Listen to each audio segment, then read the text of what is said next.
هاتولنا جايزة أحسن لعيب في الدوري الإنجليزي. لا لا لا، هاتولنا أحسن، هاتولي جايزة ذا بيست.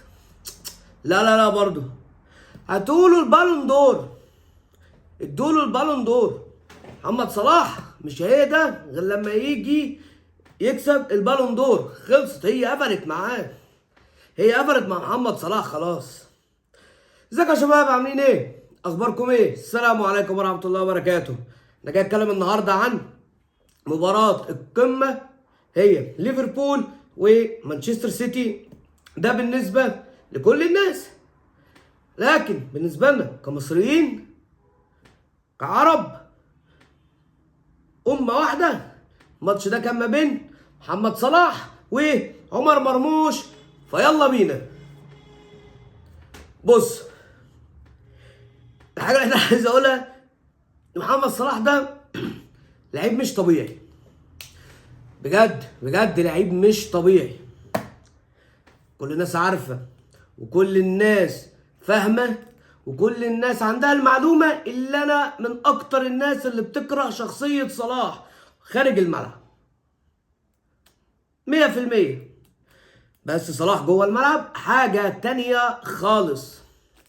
صلاح النهارده بيعلم جوارديولا يعني ايه لعيب ممكن يشيل فرقه، او بتبني عليه فرقه كامله، او لعب الفرقه الكامله دي. طبعا فرقه مليانه نجوم وفرقه فيها لعيبه وورلد كلاس، بس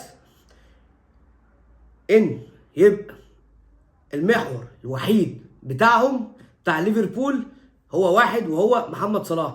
الكوره ما راحتش محمد صلاح، مفيش هجمه من اصله. كوره ما راحتش محمد صلاح، مفيش خطوره على الجون. كوره ما راحتش محمد صلاح، مفيش اي حاجه ومفيش فرصه على الجون. ده النهارده محمد صلاح ابو مكه، اجمد لعيب في العالم حاليا، الفائز بالبالون دور مقدما باذن الله. النهارده جون واسيست في 11 ماتش متتالي. محمد صلاح بقاله 11 ماتش بيجيب جون وبيعمل اسيست لمدة 11 ماتش، وده رقم قياسي جديد بيدخله الكينج محمد صلاح النهارده بالجون بتاعه. كان اسيست من سوبوسلاي من كورنر، والاسيست بتاعه اللي عمله لسوبوسلاي. نتكلم شويه عن الماتش. هو الموضوع كله هيبقى في كفه واحده تقريبا 99% طول الفيديو. انا مش حيادي، انا فريق، انا بكره مانشستر سيتي فوق مما تتخيلوا يا جدعان. مانشستر سيتي ده انا بكرهه، وبكره بيب جوارديولا الكره العامه. بس يا جماعه بيب جوارديولا دلوقتي بقى بيصعب عليا. لما يبقى سنه اولى دوري بيكسبك 2 في الانفيلد و2 في الاتحاد. تخيل كده، اللي هو يورجن كلوب، شوف قعد قد ايه عشان يعرف يكسبك في الدوري. ارني سلوت جه عملها في كام شهر. ده يدل عليه ان ارني سلوت مدرب جامد. بس ده معناه غير ان ارني سلوت مدرب جامد، ده معناه ان بيب عنده فضايح وكوارث في اللعيبه قبل ما هي تكتيكيه. اللعيبه هنتكلم عن اللعيبه بتاعتهم. بحس ان لعيبه السيتي، يعني اعذروني التشبيه شويه، شبه لعيبه النادي الاهلي. طبعا هيجي واحد يقول لي انت بتشبه لعيب مصري بلعيبه مش عارف بملايين. بتكلم على نفس الفكره. بحسهم ان انا خلاص انا خدت بطولات كتير، انا تشبعت، ما بقاش عندي حاجه تانية اقدمها. يعني شوف خط الدفاع الوحيد النهارده اللي كان باين غير جفارديول، لان جفارديول نجم السيتي بقاله من اول من السيزون تقريبا. هو جفارديول هو نجم السيتي، هو خوسانوف. تخيل لما يبقى لاعب لسه جاي من الدوري الفرنساوي وبادئ اول ماتش عامل غلطتين كارثتين قدام تشيلسي، كان قادر ان هو يخلص عليك.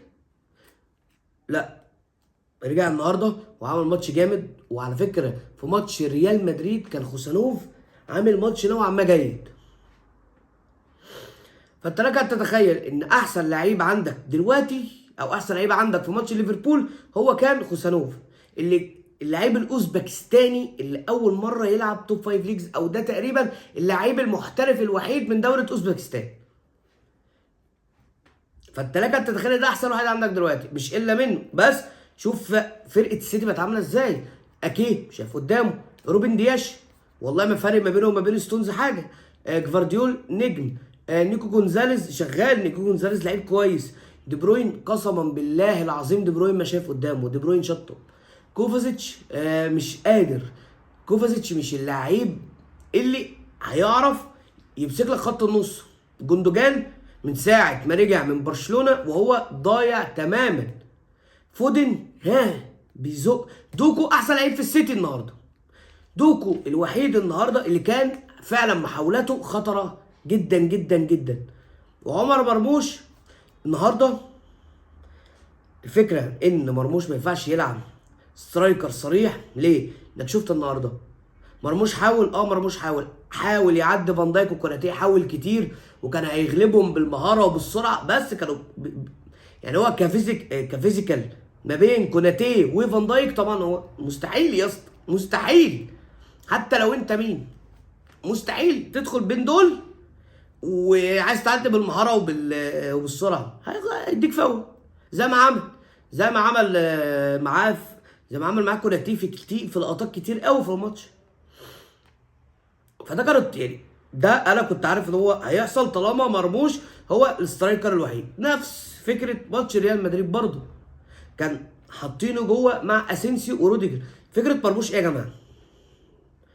مرموش محتاج مهاجم تارجت مان يفضي له المساحه، ما يبقاش هو التارجت مان اللي بيفضي المساحه. لا، يعني حتى في فرانكفورت كان ايكيتيكي كان بياخد المدافعين معاه بيفتح المساحه لعمر مرموش، وده نفس اللي كان بيعمله هالاند. يعني انت لو اتفرجت على هالاند في ماتش نيوكاسل، ده اللي عمله هالاند في الثلاث اجوان بتوع عمر مرموش.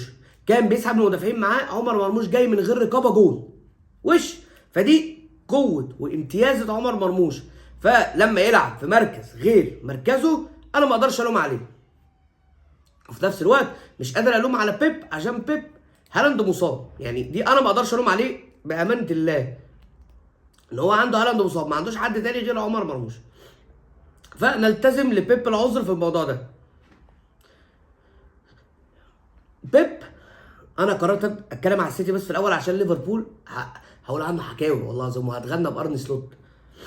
بيب النهارده كان بيلعب بفكره واحده، انا هحاول اخنق لعيبه ليفربول، هقعد اباصي كتير، هقعد انقل من هنا لهنا، لما الاقي اللاعب بدا يتزحم هلعب لدوكو يقعد يحاول يعدي بالمهاره ويباصي جوه المنطقه، يمكن تقلش من اي حد وتعدي المرموش، تعدي من اي حد مكمل جوه ال 18 زي ما في كذا لقطه كان جوه ال 18 كان فيه نيكو جونزاليز وعمر مرموش وفيل فودن وكوفازيتش ومستنيها بره كيفن دي بروين. فدي اللعبه اللي كان بيلعب عليها او اللعبتين اللي كان بيلعب عليها بيب جوارديولا النهارده.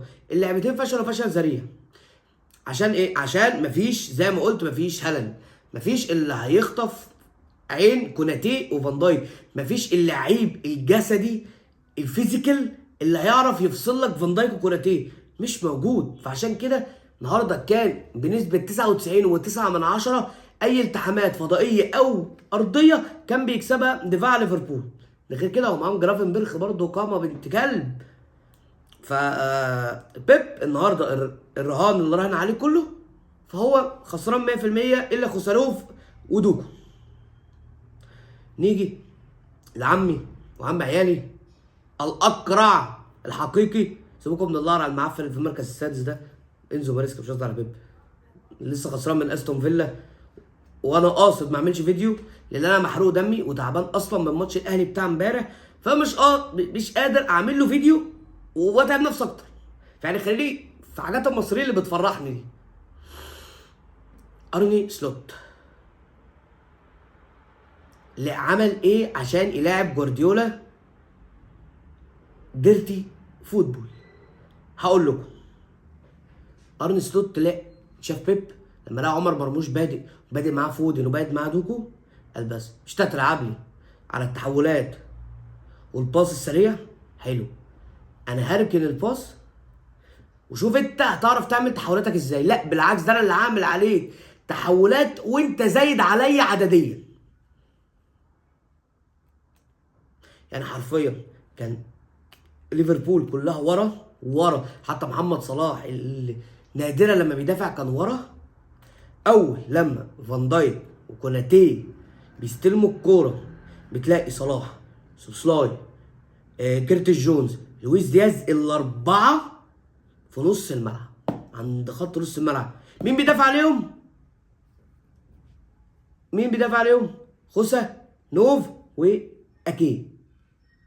4 من اسرع اللعيبه اللي عند ليفربول بيدافع عليهم، 2 منهم مدافع بطيء جدا اللي هو اكيد. ودي حصلت في كذا كوره. وفي كوره يعني انا انا مش عارف محمد صلاح اصلا ولا لا، بس يا صلاح اليوم اللي تعمل فيه مهاره وتلم واحد وتنيمه على ظهره من السيتي غير برناردو سيلفا يكون ابن بلدك، يكون مرموش. يعني انت ما سبتش مرموش غير لما وقع على الارض. ليه؟ السكيل تحفه، السكيل خطيره 100%. كوره فشيخه، صلاح لعيب فشيخ، بس مش ابن بلدك. ده لسه نونو في الدوري الانجليزي. بس اللي يبين لكم ان العلاقه بين مرموش وصلاح علاقه كويسه جدا. شوفوا حتى قبل الماتش لما سلموا على بعض، وبعد الماتش لما سلموا على بعض ووقفوا اتكلموا كتير قوي مع بعض. فلا العلاقه بينهم علاقه كويسه جدا. وكمان مرموش لعيب كويس جدا. يعني ده بان النهارده.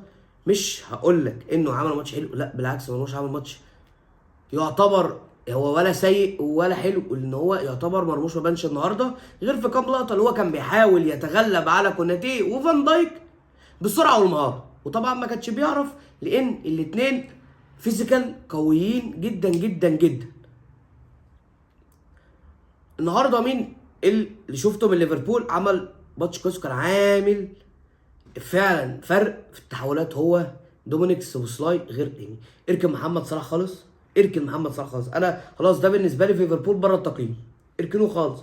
دومينيك سوبوسلاي بقاله كام ماتش مخري، ما عندوش ثقه في نفسه، بس النهارده كان هو مثلث التحولات مع جرافنبرغ وماكاليستر. الثلاثي ده ثلاثي تحس ان هو بيلعبوا مع بعض مثلا بقالهم 3 سنين. يعني مثلا جرافنبرغ ده السيزون اللي فات كان مرمي، سوبوسلاي كان لسه جاي الموسم اللي فات. فالكيمستري اللي بينهم ان هم بيعملوا تحولات بالسرعه دي، اول لما الكره بتتقطع من السيتي عشان يعملوا زياده عدديه على ابطا 2 مدافعين عند السيتي ويروحوا بهجمه مرتده مش طبيعيه. التحولات عند ارن سلوت مش طبيعيه. ارن سلوت من احسن المدربين اللي شفتهم، بيعرف يقرا سير الماتش. ليه ماتشات كتير قوي ما بيعرفش يسير اللاعب، ما بيعرفش يقرا ماتش كويس زي ماتش استون فيلا ما عرفش يقرا صح.